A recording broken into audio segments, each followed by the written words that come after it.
Welcome everyone, I would like to show you how to hide apps on your Samsung Galaxy Tab S8 series. So the first step is I want you to head over to the home screen.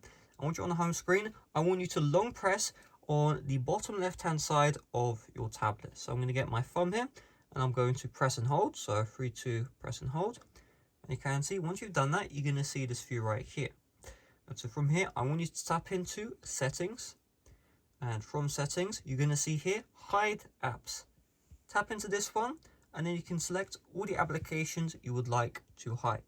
So let's choose Amazon Shopping, like so, and you'll see the view of hidden apps here. Let's also select Ariva. And if you would ever like to reverse this, you just go back to this view using the earlier instructions, and then you see the minus, you tap on the minus, and that will hide the app. So let's just tap on done, and let's go back home.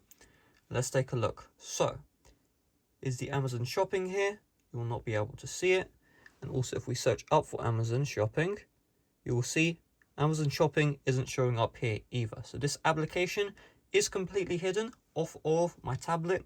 Again, in order to unhide it, you just follow the same steps which were shown earlier on in the video. So that's all there is to it. Thanks for watching. See you guys later. Bye bye.